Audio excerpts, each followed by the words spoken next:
It's been around a week now since the Lenovo Intel booth at TwitchCon nearly claimed the soul of a streamer due to an improperly set up foam pit. I'll give you the quick breakdown on the lore if you're not up to speed. Twitch streamer named Adriana Chechik was partaking in a fun booth at TwitchCon set up by Lenovo and Intel, where you push each other off a pedestal into a foam pit. I'm sure it's something we've all done before. However, after Adriana Chechik won, she jumped into the foam pit, only to realize that it wasn't a foam pit, it was a foam kiddie pool, like something out of backyard wrestling. In fact, it wasn't even as deep as a kiddie pool, it was more like a foam flatbread, and it was just over cement. Which is a goddamn violation of the Geneva Convention. Like, that is just an actual death trap. That is more deadly than the pit of snakes Indiana Jones falls into. It was only 2 layers of foam blocks, basically, over cement. And as I understand it, the normal protocol is, instead of cement, you put like foam padding down or a cushion, like a mat. So that way it absorbs some of that impact for a situation like this. And obviously it's supposed to be deeper than like fucking 1 finger deep. You know, like it wasn't deep. I'm exaggerating, but it only went up to most people's knees, if that. So it wasn't deep enough at all for this event. Because you're pushing people off of this pedestal, they're going to fall with some force behind it. You need the foam to be a bit deeper than that. Here, they didn't do that, so when she jumped in, she hit her tailbone directly on the floor and shattered her back in 2 places. And now she's needed a very serious surgery, took over 5 hours, multiple bone fusions, and the insertion of a rod into her spine for stability. Like, it is a very serious and life-changing injury that she's going to be battling with for the rest of her life. It is a permanent injury. All due to negligence from Lenovo and Intel when setting up this booth because they didn't feel like actually setting up the foam pit properly. They also just didn't feel like shutting it down after injuries either because this happened to 2 other people. One of them dislocated their knee in that same pit, but they still kept that shit running. Baffling. But today what I wanted to do is give you an update on this situation because I've been following it actively and I went over it on stream a couple days ago, but there's already been a couple new things that have come out. So I just wanted to give everyone the follow-up here. So Adriana Chechik had 1 surgery, which was all the bone fusions, but then she also needed a 2nd surgery. That was yesterday. And then she also posted a video of her trying to walk for the first time. And it's great to see her making some recovery here, but it's also heartbreaking to see how fucking painful it is. All due to something easily preventable had they actually just taken the precautions necessary to set up the foam pit properly. Now, I'm going to go ahead and show you the clips from stream where I go over everything as of a couple days ago, because I think there's a lot of valuable information there, especially from people that are more knowledgeable than I am on foam pits. There's a clip from Josh Strife Hayes, who's a YouTuber I really enjoy, who weighed in on the subject because he had worked at a trampoline park before, so he was able to talk about it on a deeper level. So I'm going to play all those clips for you now, just as like a full update on this whole situation. Oh, it's the TwitchCon news? Oh, yeah. So Adriana Chechik, the lady that jumped into the foam pit after winning her match at the TwitchCon, or the Lenovo Intel booth at TwitchCon, she broke her back in 2 places. Her surgery is done now, and I'd like to read her tweet. Because, man, I tell you what, it's only up from here. Sounds like everything's gonna be going great. Here she said, where is it? Surgery went well. It took 5 hours and 30 minutes. More fusions than expected. Bones were completely crushed and nerve damage to my bladder. Hopefully I'll be able to pee again in the near future. No more squirting, probably. Had some bleeding around the bone, but overall good. Legitimately life-altering. The rest of her life course has completely changed.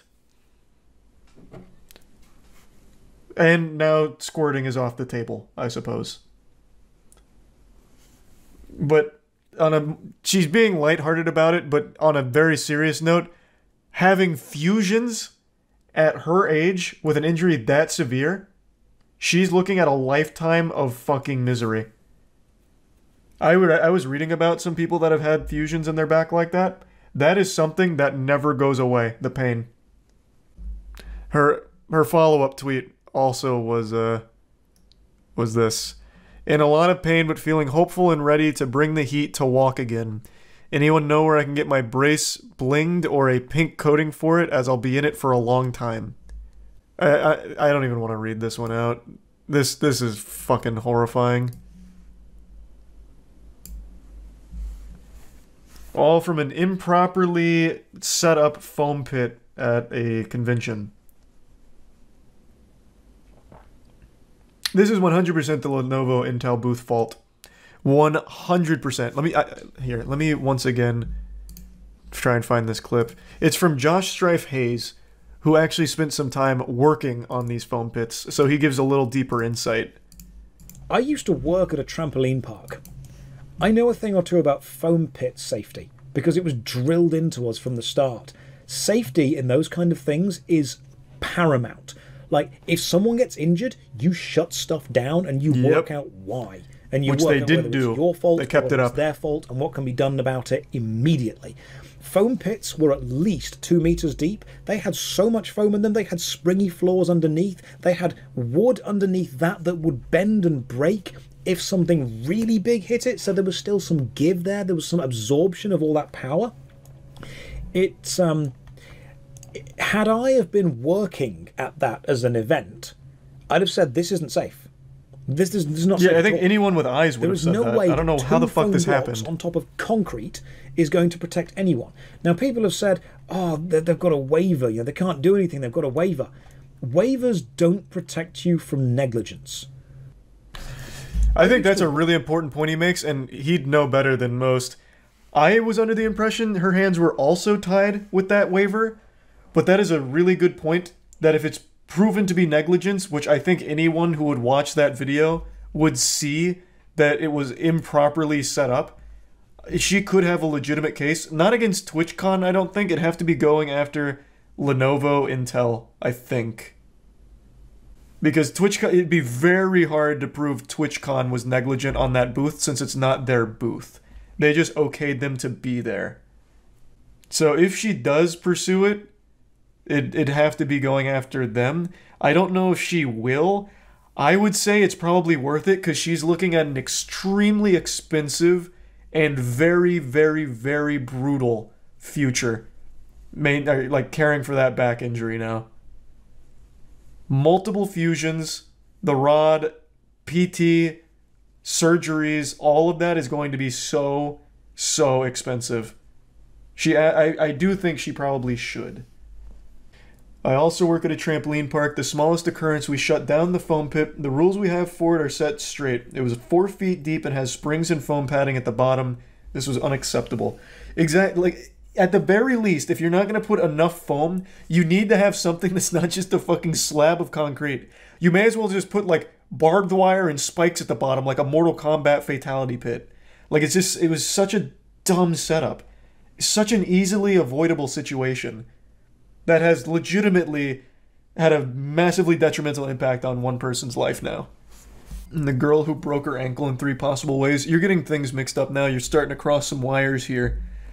The girl who broke her ankle in 3 ways wasn't at the foam pit. That one is not Twitch's fault even slightly.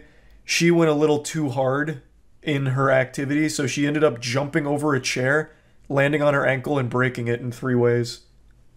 That was...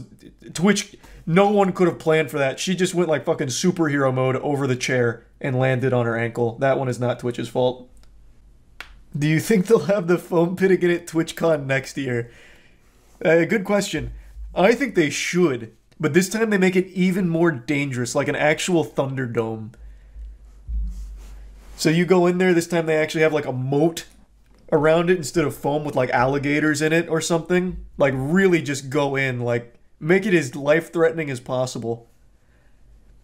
That booth is extremely lucky that the only other injury that wasn't Adriana breaking her back in 2 places was a dislocated knee, which is still a serious injury, but they kept it open after the back break. Someone could have just straight up died. That was very real. People falling in that pit, they fall head first, they're hitting the concrete, they could have just died. They got super lucky because they didn't shut it down after the injury. So that could have ended up a lot worse. Has the company said anything about the injuries? That's a great question, actually. Let me look. She can't walk anymore, like forever? Not forever. Through PT, I feel like she will be able to walk again, but she's never going to be the same. She had multiple bone fusions, man, in her fucking back, her spine. Like, there should have never been a foam pit on top of concrete anyway. Yeah, obviously. But even that would be fine if they also put an actual, like, spring pad and, like, cushion mat above the concrete and then the foam blocks. It could have still been fine. Did they compensate her for in some way? No.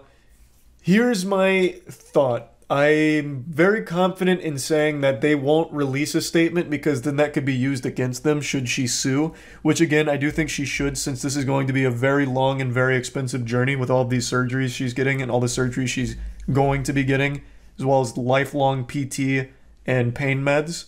She should sue because that's going to be such a massive financial burden. They're not going to say anything because that would absolutely get used against them. And if they compensated her, that would be an admission of guilt.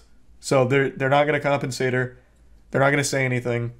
They're just going to hope she doesn't sue. Is my guess. That's my guess. This was Lenovo's statement from NBC News. We're aware of the incidents of the TwitchCon visitors who sustained injuries in the Gladiator game saw foam pit at the Lenovo booth. The area has since been closed for any further use while we work with event organizers to look into the incidents. Something that stands out to me is that they're wrong because it wasn't closed after the first injury or even the second injury. And they also do call it a foam pit, which means that now that they've identified it as a foam pit, they needed to play by the standard foam pit like rules. You call it a foam pit, which means you now have to go by exactly how foam pits are maintained, which they didn't. They can't fall back on like some kind of loophole like, we never claimed it was a foam pit or anything. No, again, that's not... I'll say it again. I don't think TwitchCon is liable for their negligence. I'm sure TwitchCon was under the impression they were going to do it properly. Follow the proper protocols for a foam pit. This is a Lenovo Intel situation, so if she's going to sue, I think it has to go to Lenovo Intel instead of going after Twitch. Because it is a Lenovo Intel negligence case. But I guess since they're at TwitchCon, maybe TwitchCon's on the hook as well. I really don't know. I'm not a fucking lawyer. That's just my guess. Because it wasn't their booth. Yeah, people get really mad at the people that were doing the commentary when Adriana broke her back in the pit.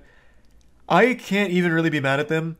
I think they just had no idea the extent of her injury and were doing everything possible to try and keep things lighthearted and move on. Because they were doing a live broadcast and they were probably panicked. Like, they were just normal people. Those weren't even, like, normal PR guys or anything. I think they were just, like, legitimately normal employees of the event. Like, I just don't think they knew. And they just did everything they could to, like, you know, hey, it's, you know, let's just move on, you know, this kind of shit. They probably just had no idea. With all of the drama that was going on Twitch for the last month or so, people expected TwitchCon to be a war zone. Just this battlefield of blood, guts, tears, mangled corpses littering the convention hall, fights breaking out, people spitting on each other. But none of that's happened. In fact, a lot of the bridges that were burnt in all of that drama have been repaired. Now, who knows if they've been repaired with bubblegum and duct tape, or if they're genuinely okay with each other now and friends going forward. There's no telling. I guess we'll have to wait and see a month from now. But there has been something that's developed at TwitchCon that nobody expected. A fucking death trap. A goddamn booby trap, like something Wile E. Coyote would have sprung up to try and catch the Roadrunner. Of course, I'm just exaggerating. It's not supposed to be that way. It's one of those, like, gladiator combat things. I'm blanking on the name of it, so I'm going to sound like a fucking idiot trying to describe it. But it's those raised platforms above a foam pit where you have, like, pushing utensils to push your friend off into the foam pit, and you win when you're the last one standing. I'll show you a clip of when XQC and Hassan fought each other on them so you know exactly what I'm talking about.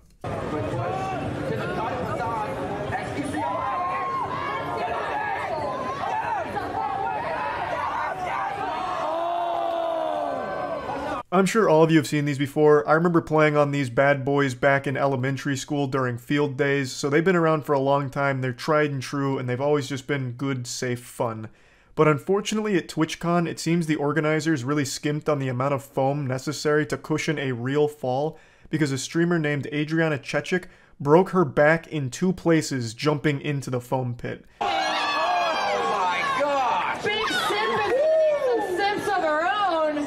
Great victory there.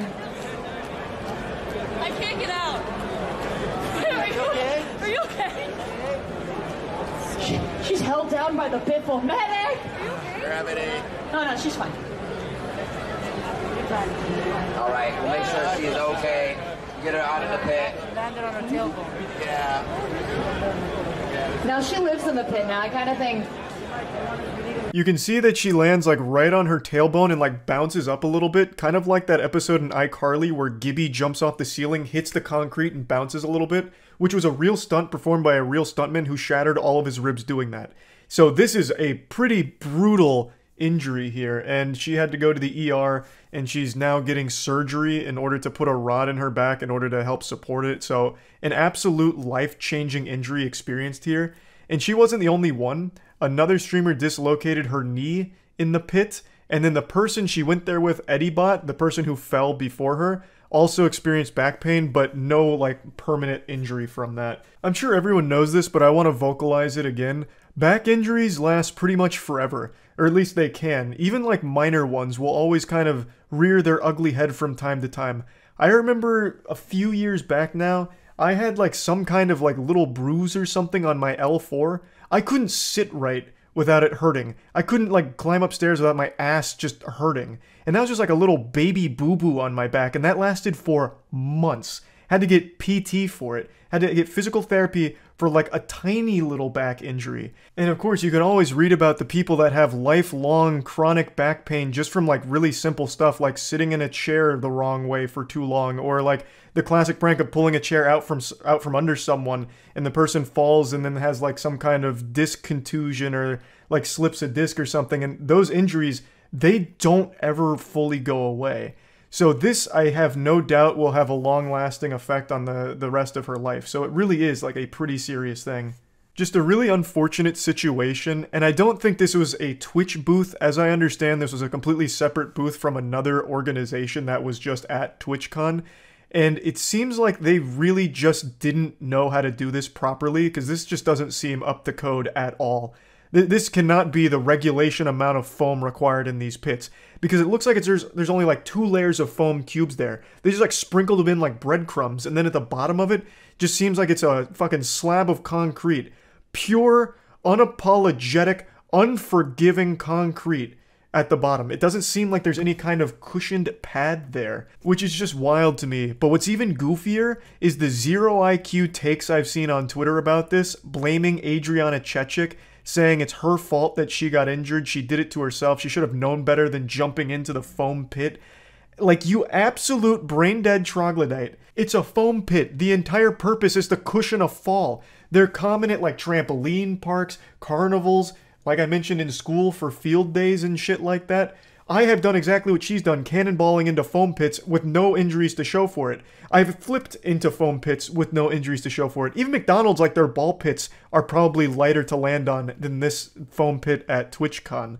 Like, the whole purpose is it is supposed to be there to cushion your fall so something like this, a catastrophic injury, doesn't happen. You are supposed to be able to jump into them. The problem here is it's not a foam pit. It's a foam puddle. And I don't think that information was relayed to the competitors here that took part in this activity. It's not an actual like 3 feet, 4 feet deep foam pit at all. You can tell by looking at other videos from the event, when people are walking around in the foam pit, the foam cubes barely make it to their knees. So it's not very deep to begin with. So it's not even a deep foam pit, thus you shouldn't be jumping in it, yes, but no one's going to know that just by looking at it, because we're all trained to see a foam pit and expect it to be like an actual real foam pit where it is up to code and you can jump into it, but this one is not. This is like some bootleg shit that was just shoddily thrown together and is genuinely unsafe because there are multiple injuries that have occurred here, and yet for some reason they kept it open even after the injuries. It's not her fault this happened. She expected it to be like an actual deep foam pit, which it was not. And a lot of people have asked me why I didn't go to TwitchCon. Well, it's because they're trying to kill you out there, it seems. It's unsafe to be there. That's not the real reason. I just don't go to conventions or anything, and I'm certainly not fucking flying to San Diego or wherever this is to go to it. I'm afraid of flying in the first place. I'm not flying out there, and especially to be around like a ton of people, which I don't even like doing in the first place, I'm not going. But now the cherry on top is these dangerous, life-threatening booths out here. Like, What's next door, I wonder? The catch an arrow out of midair booth or something? Like, good lord. You know, it's just... I'm sure TwitchCon is a lot of fun, and this is just a really unfortunate circumstance here, but come the fuck on. This is so easily preventable if you just had more foam. Just be safer with it. And especially at TwitchCon, where all the streamers are like gamers. You know, like... I'll be the first to admit, I'm not the most athletic guy in the world. If I was competing in that, I probably would have fallen headfirst, like diving in there by accident after losing my balance. And from the looks of things, I would have absolutely just died there. Just would have hit my head on the bottom of it, died instantly. So I just feel like it's kind of obvious to expect things like this, like, it's a foam pit. Some people like to jump into foam pits. Is this deep enough for that? Probably not. So let's put a pad at the bottom at the very least, or let's put more foam in there. Like, just obvious solutions. I just don't know how this mistake could have even happened in the first place.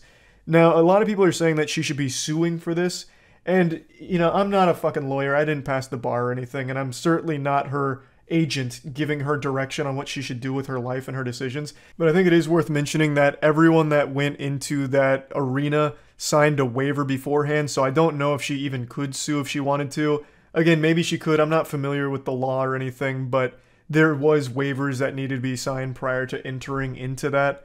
But anyway, I just wanted to talk about this a little bit because I think it's very sad. Like, the event overall, from everything I've seen, has been very positive and very overall great for a lot of people. They've had a lot of fun.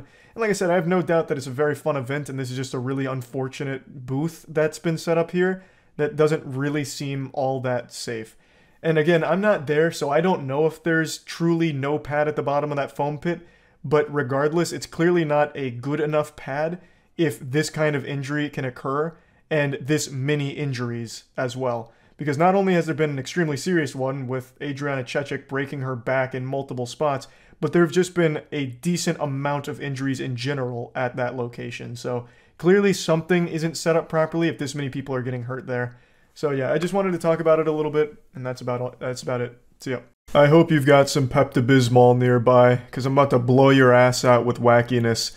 Good golly, do I have something goofy for you today. This is like a full circle season finale of controversy, and I can't even believe what I'm about to talk about. It all goes back 2 years ago, when I made this video called I'm Mad. This video was the patient zero to an epidemic that led to multiple channels getting strikes for a very innocent video. That video was SpongeBob and Mickey Mouse mascots having a road rage incident. It was an old fake stunt that went viral a long time ago, so a ton of YouTubers had made videos joking about it and laughing at it, and all of those channels, including my own, ended up getting a strike in one giant sweeping plague. This was a couple years ago, and we all thought it was resolved, but today, it reared its ugly head yet again, with YouTube issuing yet another strike for the exact same video to another massive YouTube channel named Night Docs. Before I get into like the current situation, I'm just going to give the full lore breakdown surrounding this video because it may very well be one of the most forbidden videos on the platform at this point. The amount of people that have received a strike for this is outrageous. And just so we're all on the same page, a strike is a very big deal. A strike on YouTube is a huge issue. So this is the biggest punishment YouTube can issue a creator.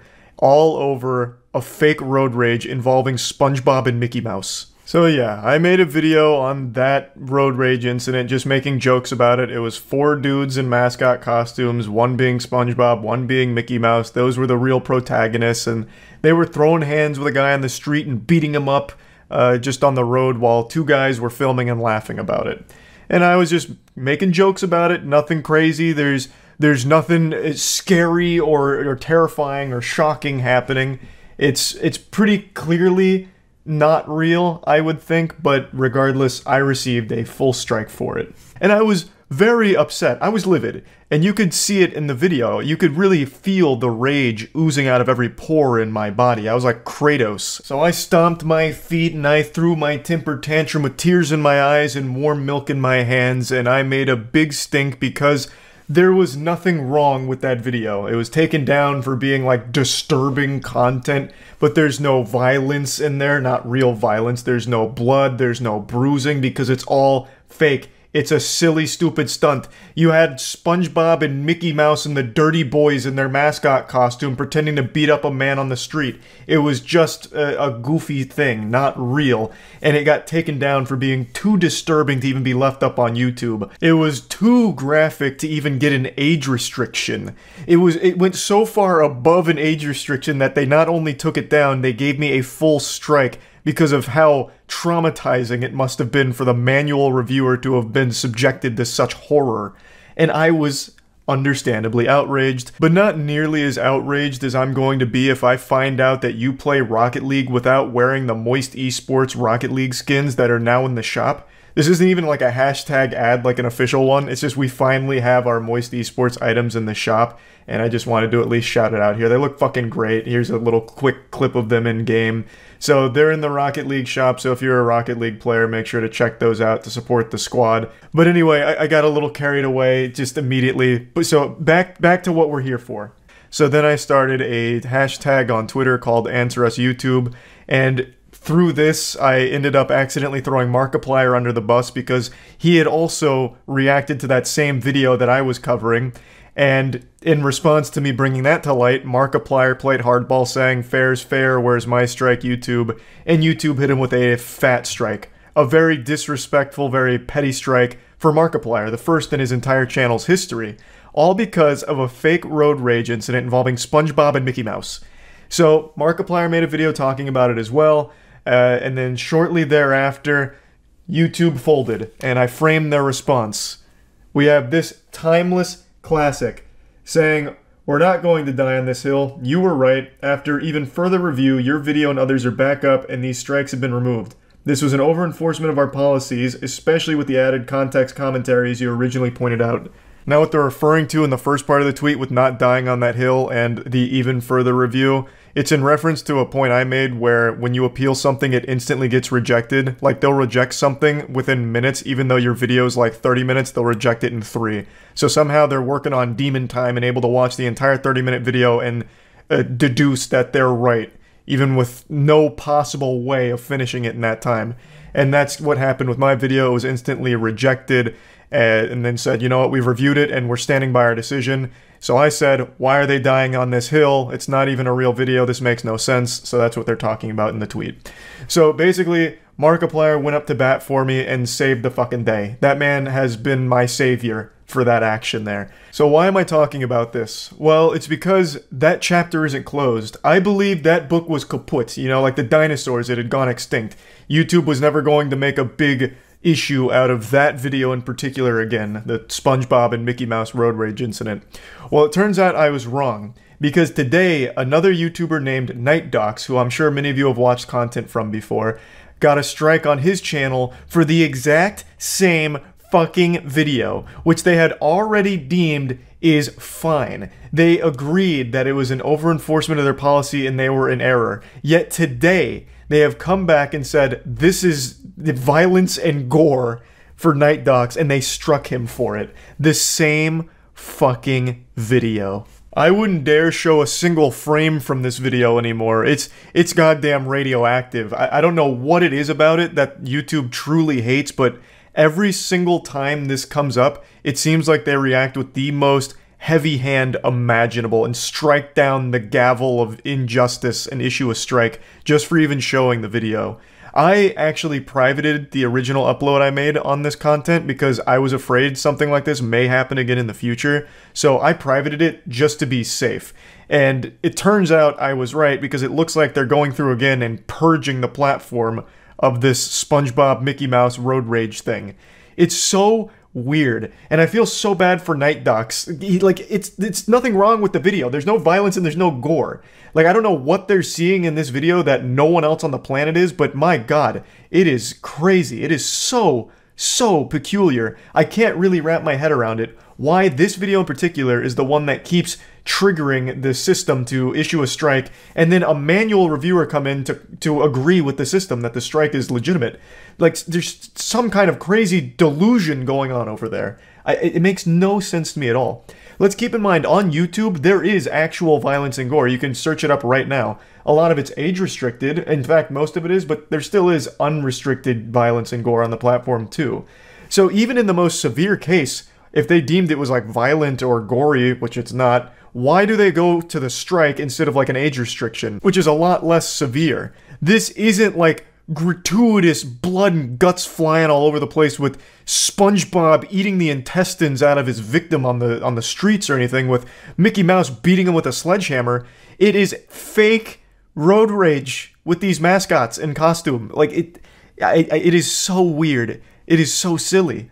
And YouTube is once again going down this warpath against this video in particular. I don't even know what the solution is, because we already solved the problem and they just reopened the wound and poured salt on it here, right in Night Doc's face. I don't even know what the proper protocol is. YouTube themselves agreed that they were wrong, and now they've come back and done the exact same thing again. Is it just like you need to remind them, like, hey, we've already been here, done that. We've done this whole song and dance. Like, is that what needs to happen? Like, YouTube needs the little refresher, like the little memory update to remind them that we've already done this? Or is this going to be a biannual thing where every couple of years YouTube's just going to do this shit again? Like a natural disaster. I don't know. I don't get it. I feel bad for Night Docs and anyone else that just got a strike again for this video. It's so nonsensical. I just wanted to talk about it because this blows my mind that it's flaring up again. It's so fucking wild. Anyway, that's really about it. See ya. YouTube recently banned a large community of VTubers over a trend they started on stream. And now I bet you're expecting me to follow this up by saying that it was unjust, makes no sense, is a bunch of dog shit and baloney, and demand that we go out into the streets to riot and protest. But that's not the case. This ban wave makes complete sense and is the most obvious outcome to this trend that they started. It's a trend that I'm sure none of you are familiar with because it was only big in Japan and only big in the VTuber community. It's the Splatoon 3 adult video trend, and as advertised with a title like that, it involved porn. Basically, a VTuber group called Shinsegumi got together and hatched the novel idea of playing porn in Splatoon 3 by changing their ink transparency so that way it could work like a green screen. So during stream they could play porn over the green screened ink. And the whole competition or challenge idea was whoever could last the longest on stream without getting banned wins. So they went into this knowing full well they would be banned for it, and they got exactly what they ordered. Their entree came out piping hot, because they all got banned. And the Shinsegumi official Twitter account had to come out and make a statement. All the individuals that participated so far have apologized, except for like one or two. But most importantly, it brought the boogeyman out of his shadow. Nintendo came forward and made a statement about this, about how seriously they're taking this because it's such a violation of their policies. They even loosely threatened legal action against them, from what I understood. Maybe it was a translation error with their message, but they came out with a series of tweets letting everyone know how fucked up it was. And that's a big deal when Nintendo comes out and starts slinging meat, because they are brutal. Nintendo shows no mercy. They would absolutely imprison a 4-year-old if they were using the Mario license for their birthday party without official expressed consent from the Nintendo company. Like, they enforce their policy and their copyright and everything around Nintendo property with an iron fist. Nintendo would burn a hospital to the ground if they found an unauthorized third-party Princess Peach plushie in one of the patient's rooms. They are not a company to fuck with. And I feel like this could be a pretty bad deal for the Shinsegumi team here if this wasn't a translation error and they actually do pursue legal action, because Nintendo will stop at nothing. They will pursue to the ends of the earth. Now, I'm in no place to say whether or not this was worth it here. Maybe it was, maybe it wasn't, I don't know, but this is certainly one way of going out with a bang. This is quite the statement. Like, if all of them were just tired of being a VTuber or something, this was a great way of just voiding their contract on the spot. Apparently the porn they were broadcasting starred one of the VTubers in it, so I'm assuming it was just like some hentai that they were putting on stream in Splatoon 3. It's an interesting idea. It's something I wouldn't have thought of, using the ink in Splatoon as a green screen. That's pretty genius. Like, you could do some really fucking banger watch parties with that, I guess. Porn is a little aggressive, but hey, you know, who am I to judge? As of right now, that's as far as this story goes, but I'll keep my finger on the pulse of it to see exactly how it all unfolds. But there is one more thing I want to bring up, and this one's not goofy or silly or anything. This one actually has a lot of meaning to me because I was so personally attached to the property. The creator of Yu-Gi-Oh! Recently passed away. I'm sure you've all heard about it. Kazuki Takahashi drowned recently this year, but today new information came to light on exactly how it happened. And it turns out the man was just a fucking saint, an actual hero. He drowned trying to save people that were caught in a dangerous riptide at the cost of his own life.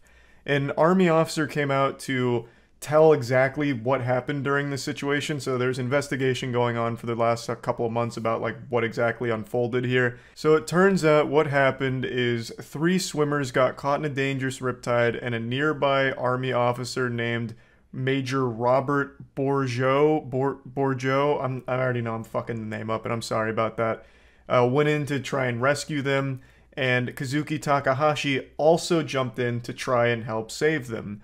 And they were able to save all of the swimmers, but unfortunately, Takahashi drowned in the process. So he gave his life to try and save others, and I just wanted to recognize him for the hero that he was. You don't have to look very hard to figure out that Yu-Gi-Oh! Played a big part in my childhood. I mean, I have cards on my wall over here, cards over there. I watched the anime every single week that it broadcast. I was a huge Yu-Gi-Oh! Fan and still am to this day.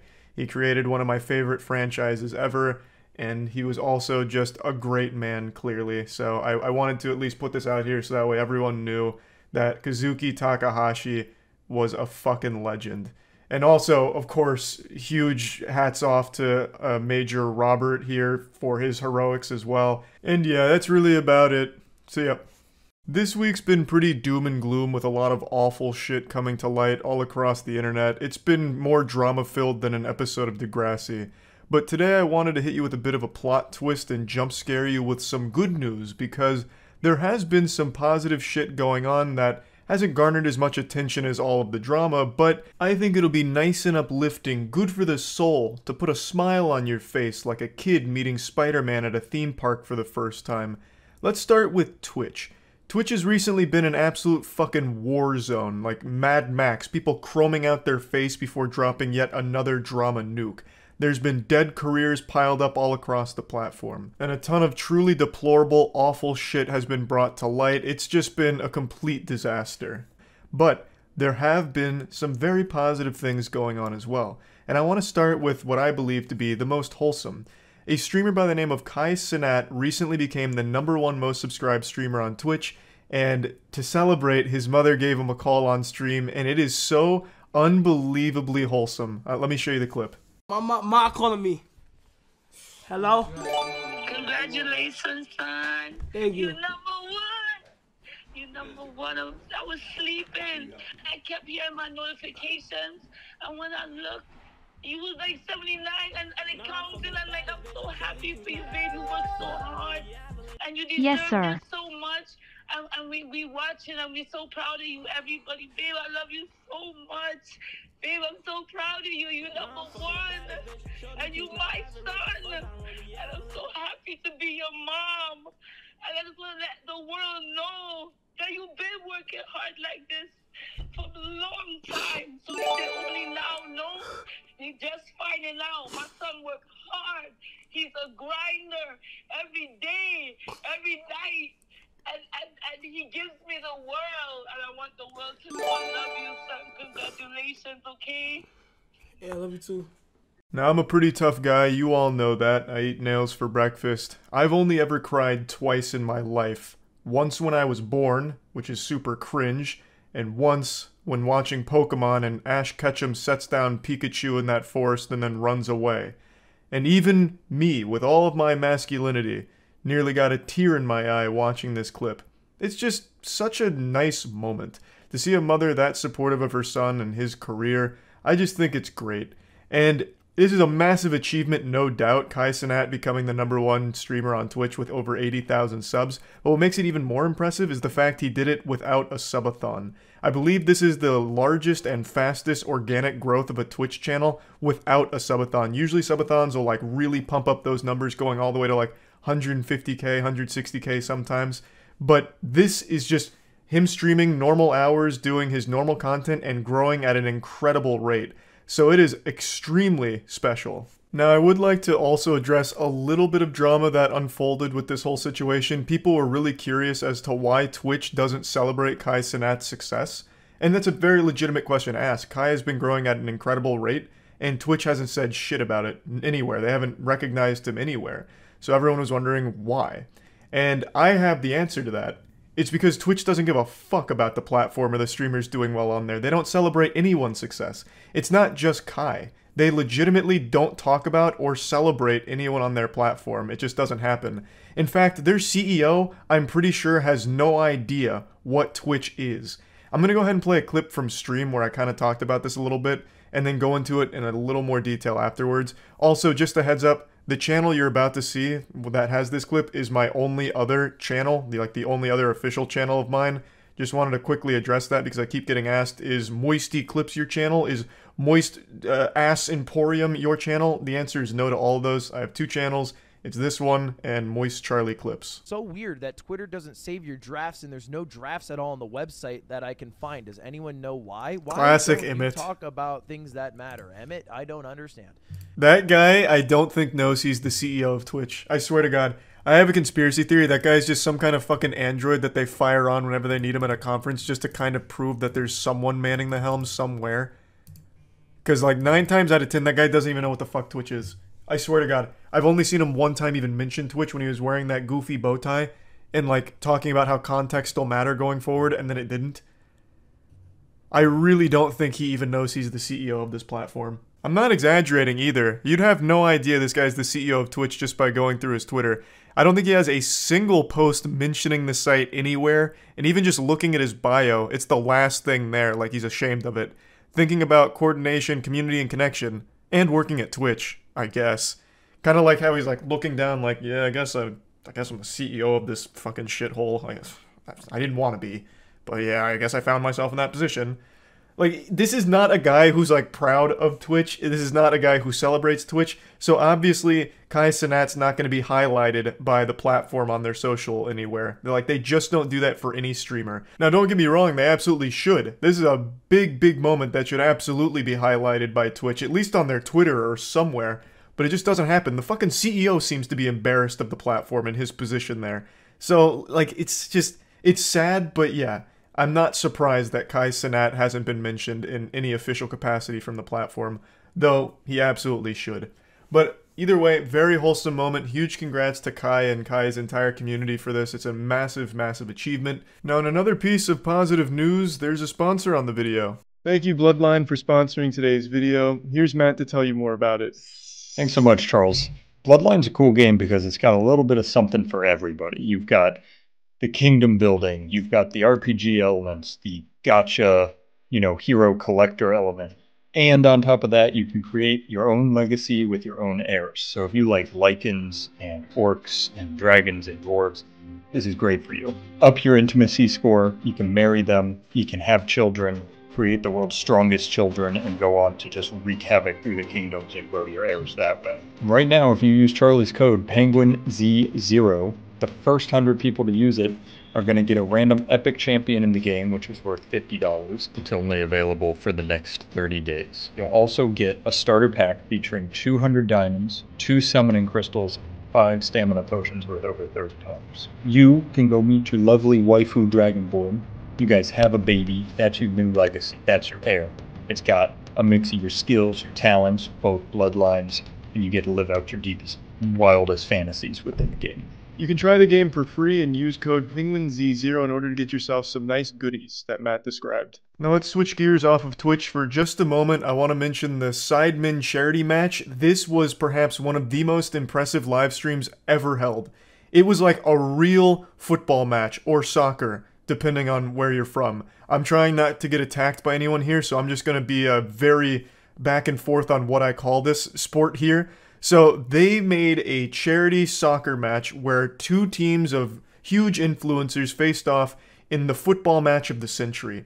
And the production level here was unlike anything I've ever seen. It really felt like I was watching a professional event. and they raised over £1 million for charity, and it was just a joy to watch. It was incredible. There was a little controversy though, as mentioned in this tweet here, but overall the event couldn't have gone smoother. Massive stadium, massive crowd, and just wildly entertaining. Just from start to finish, a pretty much perfect stream, really. There is nothing else I've ever watched in the live streaming format put on by creators that even comes close to what the Sidemen did with this event. And it was a wonderfully positive thing for charity and just great for viewers as well. So huge congrats to the Sidemen for this one. Now let's hop on back over to Twitch for just a brief moment. There's a new kind of stream that's kind of popping off a little bit, and it's one that I've talked about before that people didn't believe me was real. Pay piggies, that's right. Financial domination streams where someone, usually a woman, is just telling men to give them money for nothing in return or to humiliate them publicly. It's become kind of a growing phenomenon on Twitter. You can find a lot of pay piggies and financial domination going on there, and it's starting to make its way onto Twitch, it seems. Let me go ahead and play you the clip here, because this is exciting. No, Hard, don't be a pussy. You be first. Come on, let's go.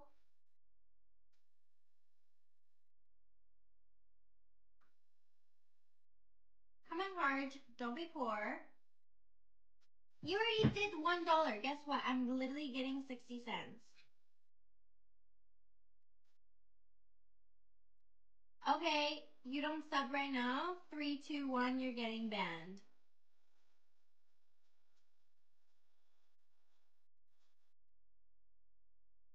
Ten, 9, 8. Finally, this is like E3 for pay pigs. Some good news, a brand new announcement, a world premiere. Now there are streamers on Twitch that will humiliate you into you giving them your money, which is a real fetish. Again, like I said, a lot of people didn't believe me that this is real, but it is, and it's been around for a long time.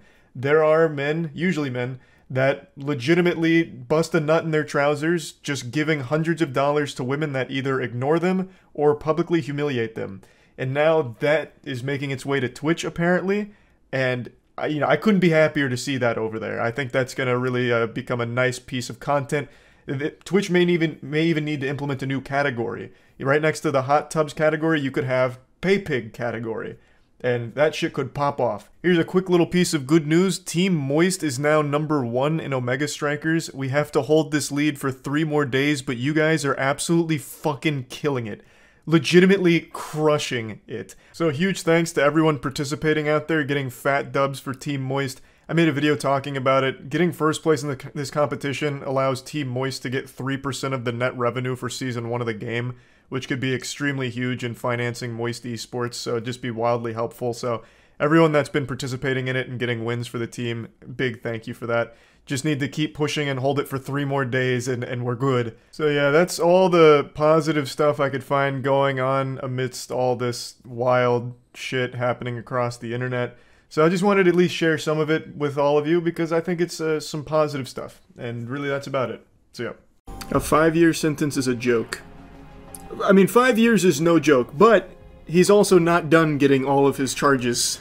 So 5 years is the appetizer. I see you've looked at a little bit on the case, but not enough. Okay, Johnny Somali, he's that nuisance streamer that I've covered for quite a while. He's the guy that does like the world tour of getting his ass beaten. So he goes to a different place pretty frequently, and when he's there, he does his absolute best to harass people, break laws, and just be like the most insufferable piece of shit imaginable. And it usually ends with his face on the floor or his face in somebody's asshole. And he's been doing this for a while. He got arrested in Japan, but they gave him a slap on the wrist. He lied to them, left the country, started shit-talking them. He's been everywhere. But what's most important is, he went to Korea, and he started doing the same shit. Well, Koreans, they didn't take it lightly.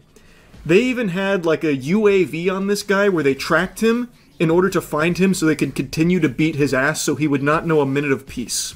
It was beautiful. It was an amazing thing.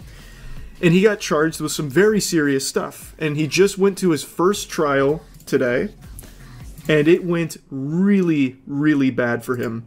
So, according to a Tozy who went there, and not just a Tozy, there's others that are there, kind of just to like see how it all goes and also just relish in the justice that he's finally about to be faced with. according to Atozi, he showed up dreadfully hungover because I guess last night he went live doing shots for donations and he got super fucking plastered and, like, I don't know, puking his brains out or something. Then he went to trial, was extremely late, and he went there with a huge smile on his face, got hit with very serious charges carrying many years of prison time, and then the reality swept in. And then there was no smiles left. And this isn't even all of his charges. Today was only some of his charges, and he's already looking at least 5 to 10. He pled guilty as well. So it's not looking really good for the Wonder Boy, Johnny Somali. Oh, another thing is, he was wearing a hat, and many times he was told to take it off. He would take off the hat and then put it back on and get told to do it, like, take it off again. So he was just being extremely disrespectful in the court, apparently. So everything that could go wrong did go wrong. He couldn't even pretend to be likable for a court appearance. He also didn't have a suit, so he had to borrow a suit that was like 12 sizes too big. It's comical. It's like me wearing my 6'5" dad's suit. He said this is basically what he looked like in that suit.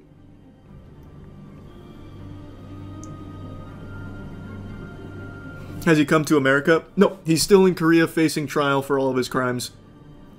It's going to be many years before he comes back to America, it's looking like, thank God.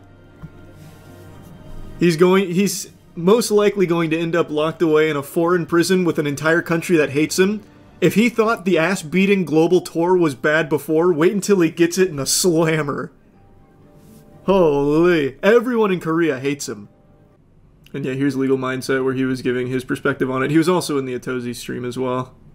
He pled guilty to obstruction of business and 2 counts of violating the Minor Crimes Act, which, according to Legal Mindset, is basically like the equivalent of misdemeanors over there. But they take it very seriously, so even with just these, which seem like, they don't seem like crazy charges that someone would be, you know, fucking thrown into the gulag for, but he's still facing 5 to 10 years for it. For just these that he pled guilty to. And he still has more on the way.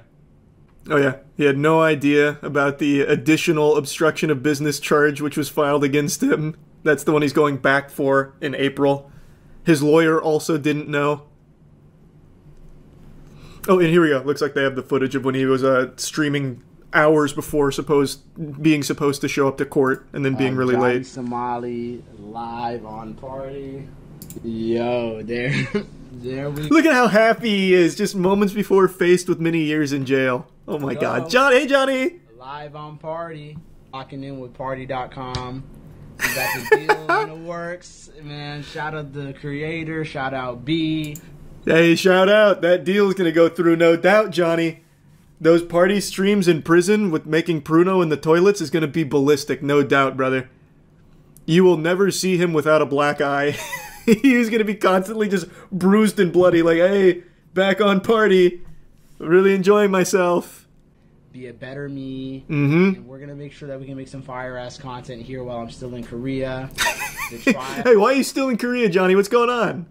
I thought you were leaving a while ago. What are you still there for? What's going on, man? Why can't you leave? Is live tomorrow, and I will be live streaming the trial. I will be live streaming before, during, and after, exclusively here on Party. Hey, how'd that go, Johnny? How'd that stream go? I bet it was fucking amazing, huh?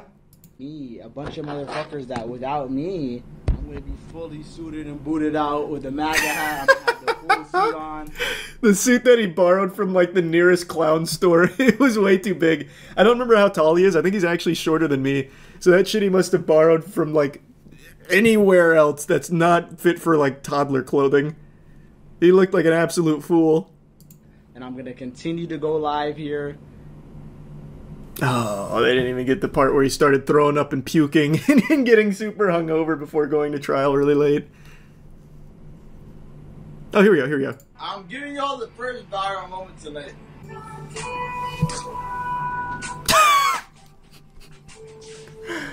He's ready for trial. Let's go, Johnny.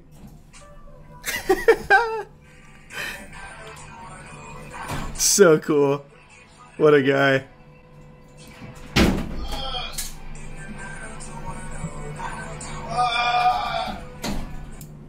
God damn, I just threw up everywhere. I just threw up. That's how you know I'm not scamming. I'm not scamming. That's how you know I'm not scamming. Oh, what a fucking hero. I can't believe his first day in court didn't go well. It's so weird. He was prepped perfectly. Yeah, here it is. So just the obstruction of business can carry a maximum penalty of 5 years in jail. It's possible he ends up being sentenced to 10 years behind bars, depending on how the trial plays out. And again, that's not all the charges yet. That's just the current charges that he was facing today. Pled guilty to. Oh, it's so good.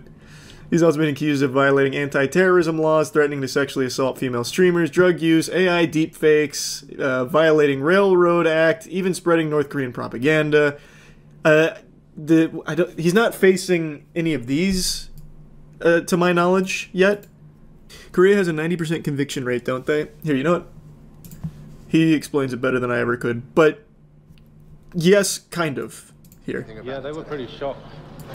Oh, okay. So that was a separate charge. Was that the charge that he was showing? And the new obstruction. Oh, the newest obstruction charge. Okay, yeah. So there's another charge as well that's coming against him about the deepfake stuff that he accidentally leaked on his stream last night. Nice. As we've been covering, I mean, he's been playing his cards in the worst way possible the whole time, from start to finish. You just don't understand his strategy.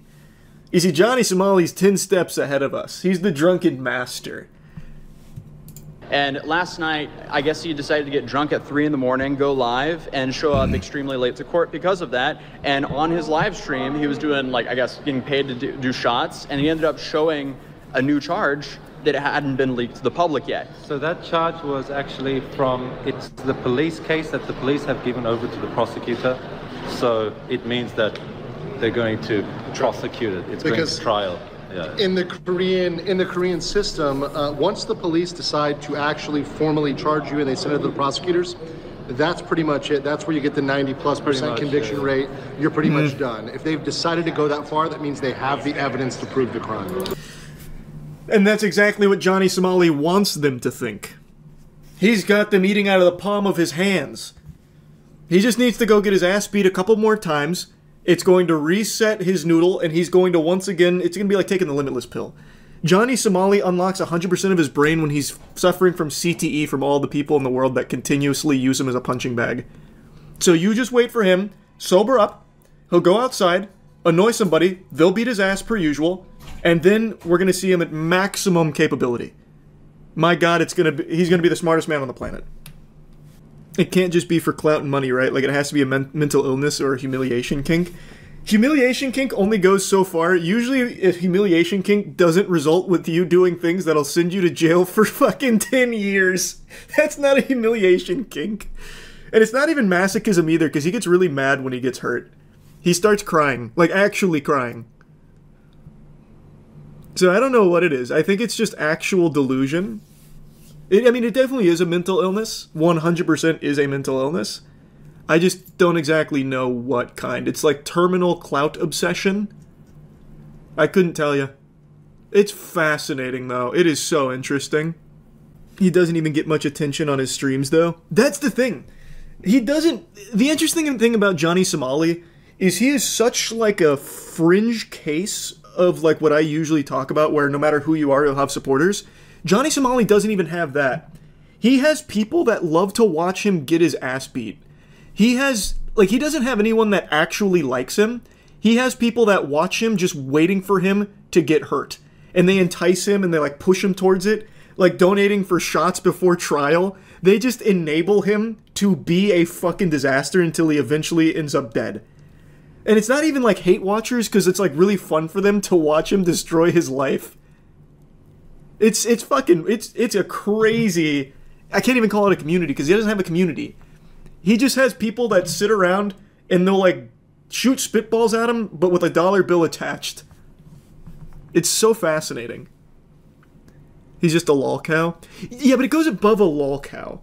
Like, he's... I don't even know what you'd call it. It's like he's like a visual novel lol cow where you get to choose the outcome. Because most of the shit he does, it's the chat, like, enticing him to do it, convincing him it's a good idea. So they are, like, actively guiding him down the path of being the ultimate fucking destructive loser that's going to get thrown in jail or dead. It's like they get to guide him. Like they're taking him down the Telltale game, tree for the bad ending. Kind of like a choose your own adventure. Yeah, it's kind of like a choose your own adventure. Never heard of this guy. I have no doubt you don't know Johnny Somali's name, but you know his work. You probably just don't recognize him with his eyes open. Usually he's concussed on the ground after getting beaten on stream. I'm confident you've seen his mini highlights of just getting pummeled in public. He is internationally hated. He is. He is internationally hated. He is like a unifying force across the planet. Just this scourge that when he enters your country, everyone's united looking for him so they can beat him up. Like, I wasn't kidding. In Korea, they actually set up like a UAV is the wrong word. And geoguesser is definitely not the right way of describing it. But they set up something so they could track him, tell each other, so they could go and attack him. Because he is just that hated. He is that bad of a person. He is that much of a menace. Who are his role models, man? I don't know, a Wobbuffet with the amount of times he just gets hit? I couldn't tell you. I don't know who his role models are. I don't even know if he knows who his role models are. All he does is just look for ways of getting himself hurt. Wouldn't you feel like a failure if you were a parent who spawned this? I've said this before and I still maintain it. I think there's only so much parenting can do. Sometimes, like in Johnny Somali's case, I'm sure maybe his parents weren't great. I have no idea. Maybe they were amazing. But there are only some things that you can control. You can't control your son getting hard addicted to clout online to the point where he's willing to throw his whole life away for a couple of donations, right? Like, you can't... What are you as a parent going to do about that? Like, he's a grown-ass man. They can't just, like, walk into his room and unplug the Ethernet cable, right? Like, there are just some things that you as a parent don't have control over.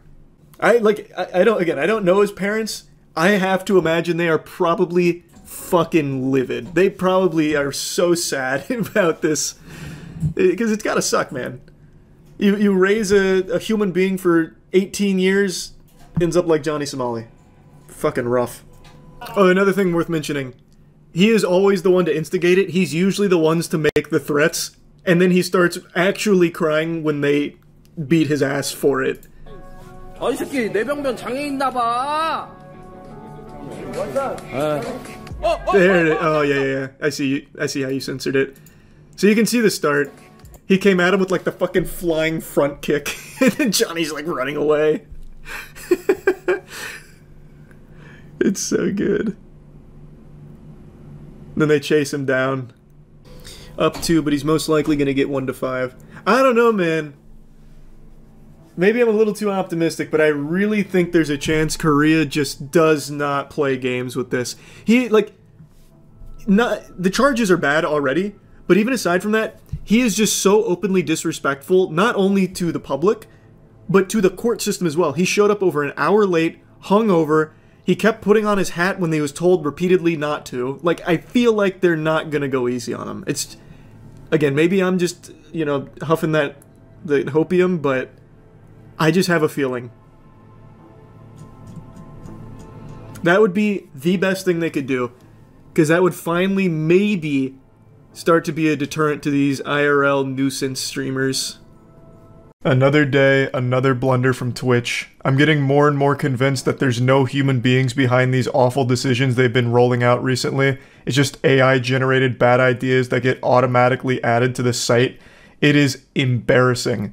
I feel like Twitch is going the way of MySpace. Like maybe Tom is behind all of this in an effort to sabotage another company. It's wild. So, let me break it down for you. Yesterday, right when I started stream, I was made aware of a new feature that I didn't opt into and couldn't opt out of called Elevated Chats. Elevated Chats are their answer to YouTube streaming's Super Chats, which are paid messages viewers can pay for to have stick on top of the stream so the streamer can see them easier. They've been around on YouTube streaming since the start, and now Twitch is trying to compete, and to me it sounds like they're getting desperate, they're sweating bullets, and they're like, fuck, copy everything, we're going head to head, nuts to butts, give us everything YouTube's doing, we're throwing it on Twitch now. Horribly. Like, the implementation is awful, the pricing is a scam, it is just downright terrible. But even beyond that, it shows a complete lack of understanding for what people actually want on the platform. They're not addressing any of the problems the streamers or viewers have. and instead they're just trying to find more ways to monetize poorly. They recently announced that all partners are going to 50-50, 70-30 is going to be extinct, a thing of the past like the fucking dinosaurs here. They hit it with a meteor because they're doing everything they can to be more profitable. And I guess in doing so, they're trying to find ways of making up for that. So incentivizing more ads, which is a worse experience for the viewers and also more cumbersome for creators because no one wants to be running ads. It just makes streaming overall worse. And now on top of that, they've introduced elevated chat messages, which is just another revenue source for streamers that no one really wants. People aren't asking for more ways to monetize. They're asking for less ads. Like that's one of the #1 things they need to address. You know, elevated chats can work, I suppose, like on YouTube, super chats are fine, but the way Twitch has rolled these out is already terrible, and it's not something people want. They're just missing the point. I forgot to show what an elevated chat looks like in the stream clips I'm about to show you, but let me do that now. So an elevated chat is a message a viewer pays for, and it can go either on top of the chat, like it does on YouTube, or beneath the stream video, but only if you're outside of theater mode and not on mobile. It is such a dumb fucking location. I don't know who thought of that. They must have been like very close to overdosing on Xanax to think that was a good spot for a message. The streamer can't actually see it, and neither can viewers unless they're like out of theater mode on desktop. It's so dumb. Let me show you. This is from Pinta's stream. Real draw. Oh god, you can link clips in it! If you blink, you may have missed it. This is $5 to put this message here, in a spot where no one's even going to notice it. You're just paying money to be ignored and never seen. It's the exact opposite of an elevated chat. It goes underneath the stream in most cases, so just banished to the shadow realm. And it's $5 to keep it up for 30 seconds, and it goes all the way up to 2.5 minutes for $100. Their pricing makes no sense at all. I'm sure you already figured out a massive flaw here, the big plot hole, the loophole. Why would you pay $100 for 2.5 minutes when instead you can get 2.5 minutes by just paying $5 multiple times? Let's go ahead and get down into the algebra here. You know, you don't really need a mathematics degree. For 2.5 minutes, you could just buy 5 30-second slots. So you'd pay $25 for 2.5 minutes as opposed to paying $100 for 2.5 minutes. Fucking mind-blowing. It's like they didn't stop and think for even a brief moment about this system. They just rolled this out as quickly as possible. I legitimately do think Twitch is watching all of the videos and all of the tweets people are saying about the platform, and a lot of people, like Ludwig, have called out the bloat at the company, how Twitch has so many engineers and yet they haven't rolled out any features in a long time. The most that Twitch has done for features is just take them away, like getting rid of hosting, for example. They haven't really brought anything new. So I bet they started to get a bit concerned, like, holy shit, you know, he's right, they're all right. We're not using our engineers for anything. Get them on a project, please. Give them like a summer reading homework, you know, a little book report. Have them just drum up some kind of monetization idea, I don't care what it is, and we'll throw it on there tonight. And this is what they came up with, elevated chats. Just to justify the existence of their massive engineering team. Like, hey, no, look, they're actually doing something, guys. Look, here's an elevated chat function that didn't exist yesterday. It's just terribly done. The idea itself isn't horrible because super chats are pretty good on YouTube. They work well, like they're effective. But how they've done it on Twitch is so much worse, it is laughable. Now let me go ahead and show you when I went over all of this on stream last night because, like I said, I had no idea it existed until I started stream. So they actually did make a super chat. So that's supposed to stay somewhere for 30 seconds, but it's immediately gone. Where does it go? It goes below your stream. How the fuck am I supposed to see it if it's below the stream? What? I don't even see it below the stream either. And it looks like it's $100 to keep it up for 2.5 minutes. What? This isn't even a meme. The only use I see for elevated messages is to make an advertisement for yourself under the stream for 2.5 minutes. Because there's nothing else. Because I literally can't see it myself. Unless I have my own stream open. Why would anyone buy the 2.5 minutes for $100 when you can just buy the $5 30-second message multiple times and save yourself a ton of money? Did they think this through at all? Like, legitimately, was there a single ounce of thought behind this system. There is legitimately no reason at all why anyone should use the system, because as a streamer, I can't even see the elevated chats. They're only on the stream and underneath it. So I don't even see it. And B, if you're going to use it, why would anyone ever, unless they are just absolutely huff and glue, do $100 for 2.5 minutes when they can just do the $5 for 30 seconds multiple times? It doesn't even show unless you're out of theater mode. Yeah, no, this is an absolutely terrible, terrible system. Oh man. Isn't that what YouTube has minus the duration? So YouTube has super chats, and with a super chat it goes to the top of the stream and it stays there for I don't remember how long, but it goes to the top of the stream where anyone can see it. They just click above the chat. This only the elevated message only shows up underneath the main stream and only when you're not in theater mode. So I don't see it in my chat. I can't see it anywhere in my chat. So it's literally the exact opposite of elevated. It goes under the stream. In the most inconvenient location. This says you can put it above the chat? Where? I guess I didn't go all the way down.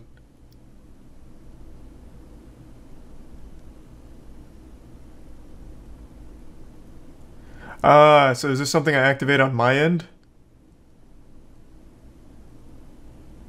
No. It looks like Twitch decides it.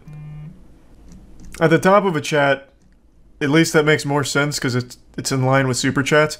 The pricing is still outrageous and completely nonsensical. But at least then the elevated chats can be read by the streamer. Whereas at the bottom of the video, that's impossible for anyone. But it looks like I have no say in that, unless I'm missing something. Throughout the duration of the experiment, participants will see elevated chat appear in one of two places. This just makes it sound like it's going to be random. And looks like I got the below video one. Did they make an announcement about this? Because I didn't hear about it until I started stream and someone in chat was like, what the fuck is this? Oh, wait, here it is, right here. He doesn't even see elevated chat. It doesn't come up in my chat. Apparently they're testing two locations. One that makes sense, which is the top of the chat. And then one that is just a nonsensical scam, which is bottom of the video. And I like how even for this, they don't show you the example because they know it's trash. And it looks like I have no say-so in which one I get. And this is the one I got. Oh no. Oh. I saw it come up in chat. Bro, you just did a $100 elevate chat. I really hope that you found that $100 on the floor or something. Because if I didn't just catch that going by in the chat, I wouldn't have seen it at all. Don't do that. That just hurt my feelings. It's a good message too, man. Oh no, no, don't fall for the Twitch scam. Can you disable it, bro? I didn't even elect for it. No, I can't. I didn't even know it existed. No, the bits and everything, all those pop up and work as normal. It's just the elevated chat. Like it's not even like an activity feed option for me. If a mod deletes your elevated chat, you don't get a refund. Oh wow. That's brutal. Another thing I think that's worth mentioning that I didn't bring up on stream is that this clutters the actual chat so much. So let's break down all of the new things that pop up in chat aside from just people talking. You have bits that pop up in chat. Those have been around for a while. Those are pretty normal. Nothing too big there. You have highlighted messages, which you pay channel points for, so not real money. You pay channel points, it highlights your message and like bolds it and puts it in front of other messages. And now you have this, elevated messages, which appear in the chat for a really brief time before just finding their grave, like a fucking coffin, underneath your stream. So now you have three things all popping up in the chat that clutters the fuck out of it. It just makes the chatting experience worse for viewers. It's just not a good implementation here. It just seems like they are genuinely desperate to try and like get streamers excited about the platform, knowing that most people were very disappointed that the 70-30 deals are going away. So streamers that never had a 70-30 deal will never get one, so they feel insulted. And streamers that were on the 70-30 deals are insulted that it's going away. So it just, Twitch has put themselves in a lose-lose situation, and them trying to like make up for it is making the platform worse for it. Like, it's just so backwards. I don't understand how they are so mismanaged. No one is steering this ship appropriately. So yeah, I just wanted to bring this up. Way too expensive, way too half-baked. It's just not well done at all from Twitch here. Just a big L, unfortunately. That's about it. So yep. Yesterday, one of the biggest moments in human history finally happened. This is up there with the discovery of fire and the invention of the wheel.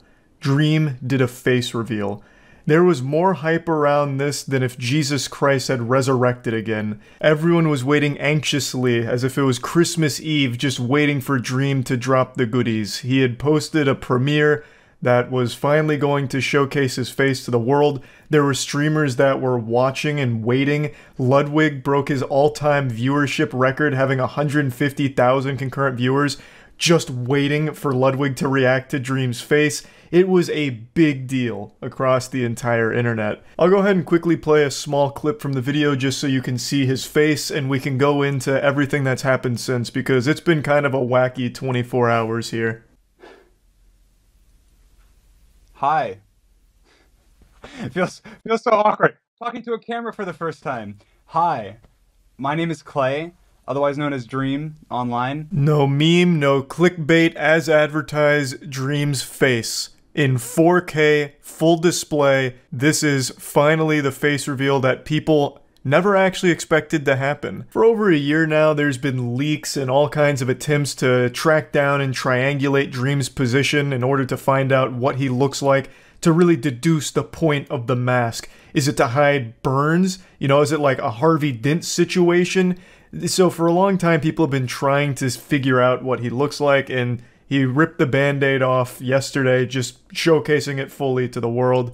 And the reason why it's been such a huge talked about deal is because I'm pretty sure it's the largest face reveal in YouTube history, at least in terms of the person's size. I'm pretty sure Dream is the largest creator that had never shown their face in terms of subscribers and views. He certainly hasn't been the longest running mysterious man. There's still people like How To Basic, H2O Delirious that haven't publicly shown their face, and they've been around far longer than Dream. I mean, even myself. I went the first 10 years of my YouTube channel faceless. But yeah, I'm pretty sure in terms of girth, Dream is the biggest channel that had never shown their face. So, let's talk about the aftermath of this, because this was a big moment. This is like the extinction event of the dinosaurs. This is the dawn of a new age here. The post-Dream face reveal. So, it turns out Dream is a good-looking guy. Of course, beauty is subjective, but I just don't know how anyone would look at him and think, damn, that guy's ugly. Because if that's the case, then my god, you must look at me like I'm some kind of repulsive goblin ooze creature. On Twitter, they were cooking Dream's cheeks for the better part of 12 hours. And that had me self-conscious like, oh my god, if they find him ugly, wait till they see me. They're gonna think I'm some kind of car accident victim that had butthole skin grafted to their face and fucking pube hair taped onto it. That shit had my self-esteem going right down the shitter. I felt like that SpongeBob episode, like, I'm ugly and I'm proud. Like, it was, like, that had an effect on me, my soul.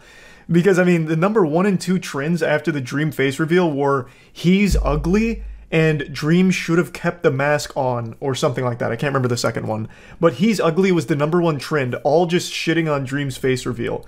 And it was brutal. They were going hog wild on him for it. Now, of course, not everyone's going to find the same people attractive, but to find someone so abhorrent that you felt the need to make massive threads all about how ugly Dream is, as well as hyper-analyzing every bit of his facial features in order to prove empirically that he is ugly, was a next level of shitting on someone's appearance.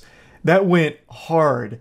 Now, of course, I'm no psychologist, but I'm going to pretend to be for a moment. I feel like a lot of it's just people hating Dream himself. There's a lot of people that hate Dream, they hate his fan base, can't fucking stand the guy.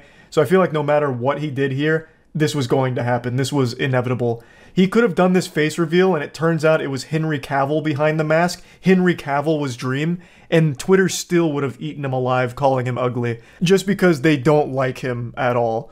Now, that's just my take on it. It could be copium, because I don't want to live in a world where that's considered the ugliest creature in the world, because that puts me way down into the deepest pits of hell in terms of attractiveness.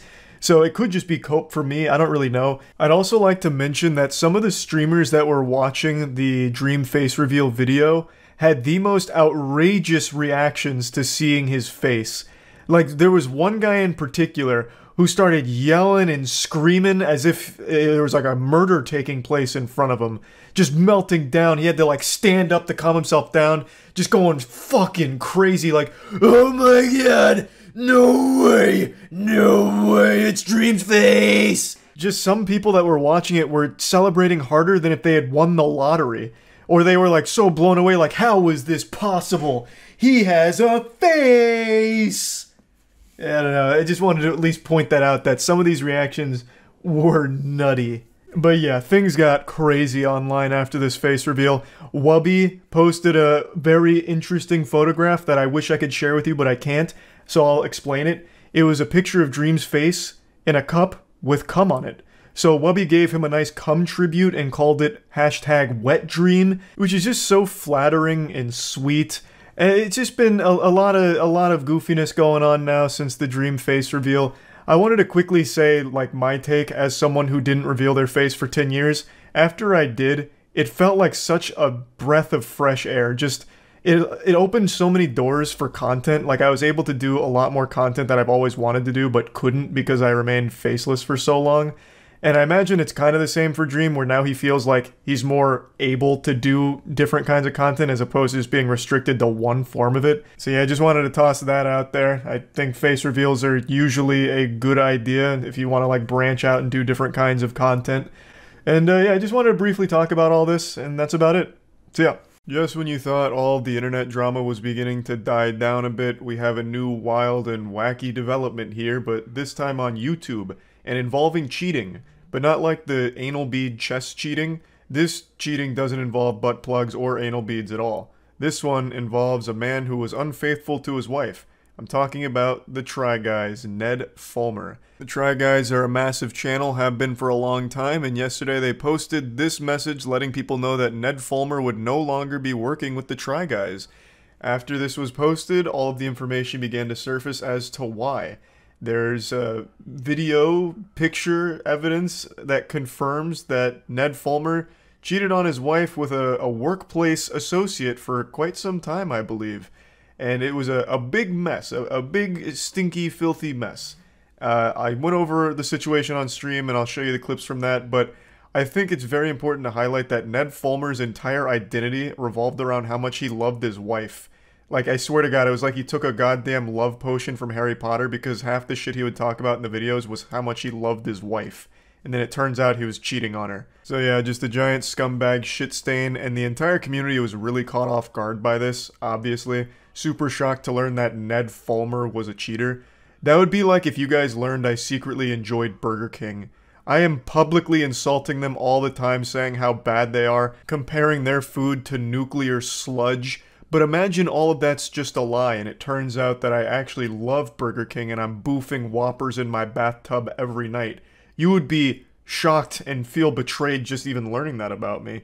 So I think the audience definitely felt that, because they were all under the impression that Ned Fulmer was a very family-first kind of guy. He has kids as well. So no one really thought Ned Fulmer would be a piece of shit like this. So a very sad situation overall.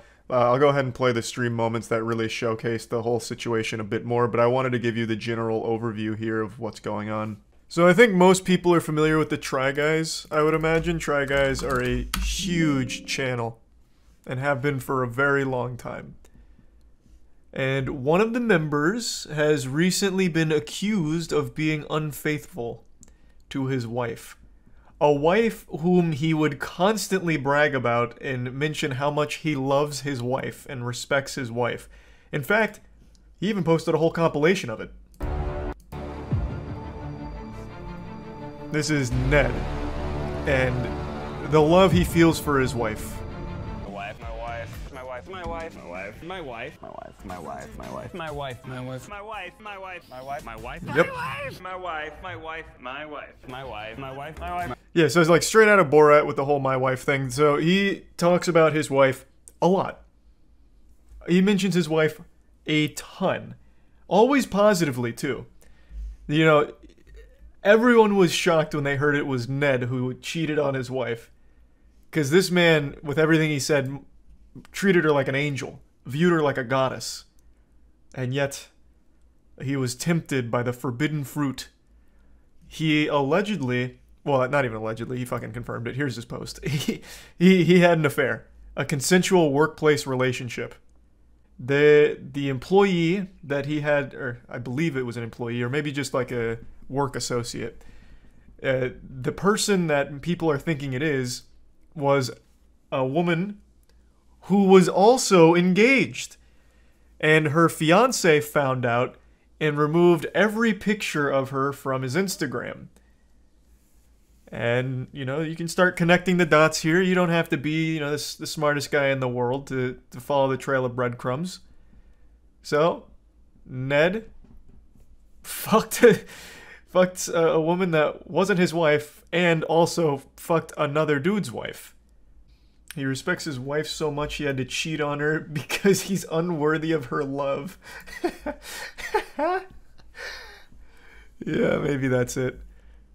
There's also some really beautifully aged clips here.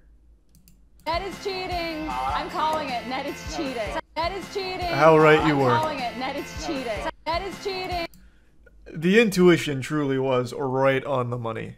Sometimes you just gotta go with the gut feeling. And now Ned has been removed from the Try Guys. Which is big. I mean, that's big. Losing that job that's not an easy pill to swallow. He has 2 kids, right? He has some kids. I don't know how many. I will be fully open. I'm not overly familiar with Ned or the Try Guys. I, of course, have watched their content from time to time, but I wouldn't consider myself like a connoisseur. Yeah, I don't know their ins and outs. I didn't even know Ned was married. I thought the whole my wife thing was like a running gag or something. So he tried an affair. He did. I don't think he liked the results very much so far, but the jury's still out. Why fire him, though? Because it's a bad image. He's now a flight risk. That happens with everything. It's not just like YouTube or anything. Literally, that happens everywhere. 15K quote tweets. I know, this man caught a storm. Yep. So did the company fire him, or did he leave? Bro, you think Ned Fulmer left? No, man, he got fired. And obviously, their entire brand is based on their personalities and people liking them and enjoying them. No one likes a cheater. So that immediately is a big problem for the brand. Thus, they got rid of him for it. And his whole brand was how much he loved his wife. True. The love and respect he had for his wife was one of, like, his crucial tenets, like a 10 commandment he'd follow. Does the president get to appoint a new Try Guy? Oh, yeah, that's interesting. I wonder how they'll get the new Try Guy. Surely they have a council to elect the newest member to replace him, like Hydra. Maybe they'll get 2 more members. Cheated because he lost focus. Yeah, it's a really weird statement. I just wasn't paying attention and my dick fell into my employee. Fuck. Now everyone's mad at me. Yesterday, Grand Theft Auto 6 leaked. For real. For years now, YouTubers have made clickbait videos like GTA 6 leaks official, confirmed to take place on Mars. I found a copy of GTA 6 outside my local McDonald's next to the dumpster. GTA 6 was available on AOL chat rooms? Look, here's the footage. And then like a red circle around a random car from a mod. But yesterday, it was no sad, silly, pathetic YouTuber clickbait. A hacker actually infiltrated the mainframe and posted about 90 minutes worth of GTA 6 footage. I don't think anyone ever expected this day to come. I'm sure even God was caught off guard with these leaks and was probably glued to Twitter watching them as well, just like everyone else. What's crazy is the actual hack and leak of GTA 6 isn't even the wildest part of this story. Yesterday, over the course of like 12 hours, this shit played out like an action movie. This guy had the golden ticket to Willy Wonka's factory and he knew it. He tried to like hold them ransom, you know, like holding the source code to GTA 5 and 6 hostage, talking about willing to sell it for like 5 figures, 6 figures. This all kinds of shit all over the place. I can't even begin to describe how wacky this situation was. Now, I obviously can't show you any GTA 6 footage, and I can't show you any tweets or posts because Take-Two is extremely litigious. I have no doubt Take-Two will probably end up hiring the goddamn Suicide Squad to track down this hacker and bring him to justice. They are brutal. There is no gaming company more litigious than Take-Two. They tried to fucking go after It Takes-Two, the game, because of their name being similar to their company. They're merciless. So this guy's gonna get like a biblical fucking smackdown here. Hulkmania is gonna run wild on his ass, I imagine. But let's just go ahead and get into it. This is all real. All the footage that he released is legitimate GTA 6 footage. Rockstar confirmed it today. They put out an official statement talking about it.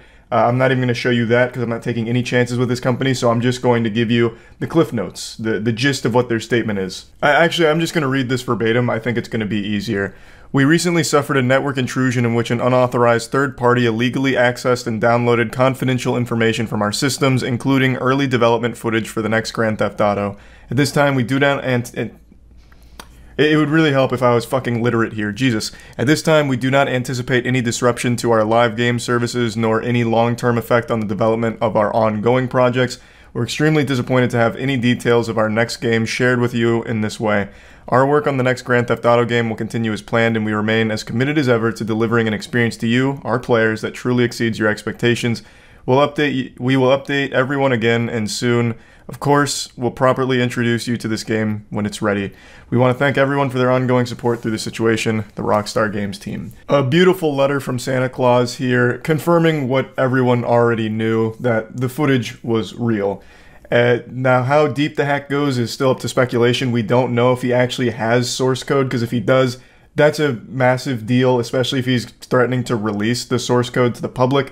But that wasn't talked about by Rockstar, so that is still just pure speculation.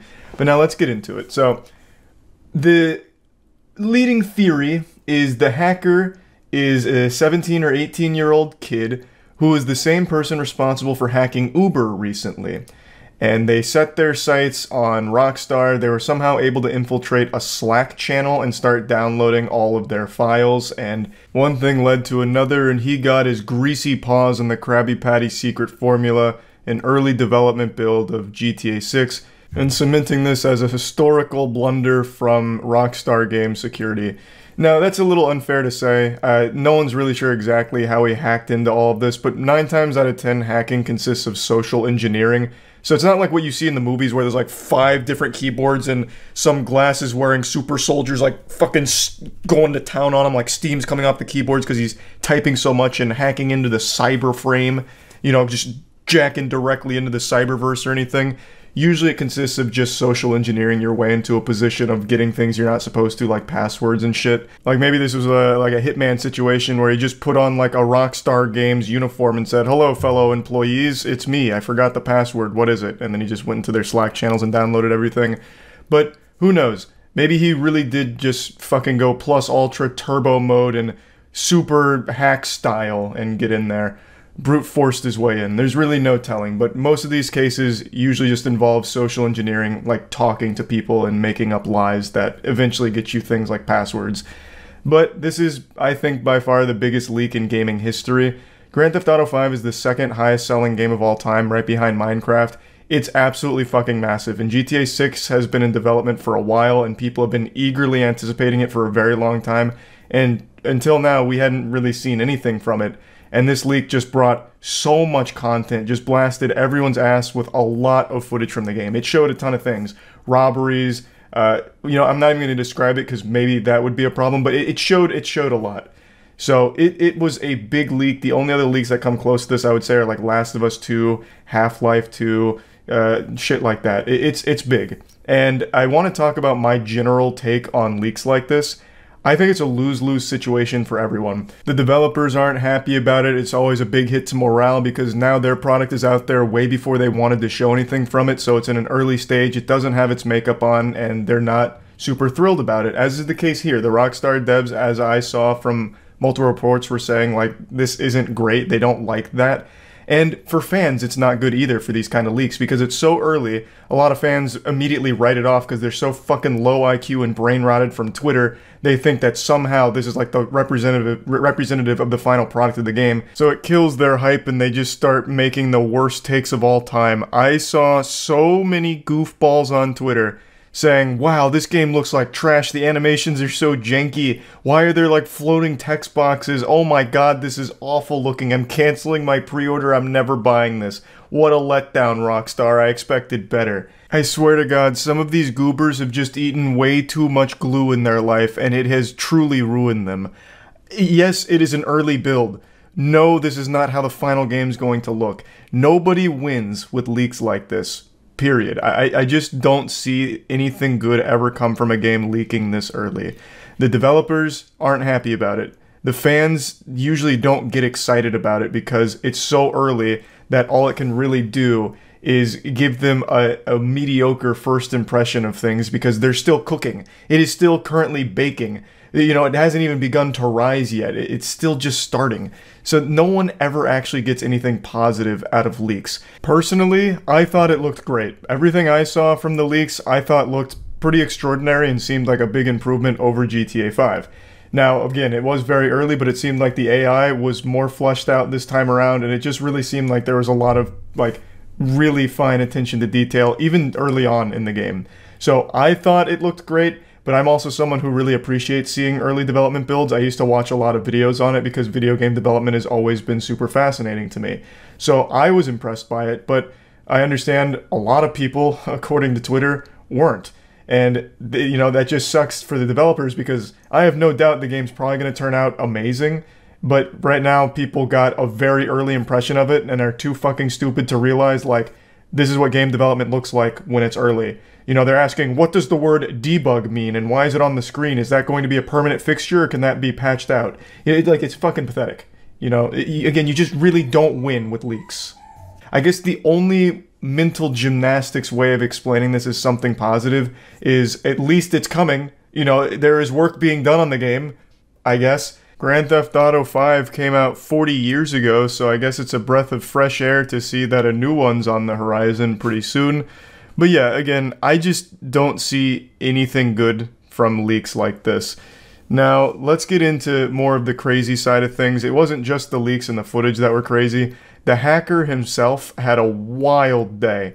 So, the hacker came out, he's like, I got GTA 5 source code, here's all this GTA 6 footage. He then released 10,000 lines of code from GTA 6 just to confirm that he does have it. You know, to strike the fear of God into Rockstar, like, holy shit, this guy's got the nuclear launch codes, what are we gonna do? We're gonna have to pay him the money. I really think the impression the hacker got is that he could, like, squeeze a lot of juice from the lemon here and get some money for his hacking efforts.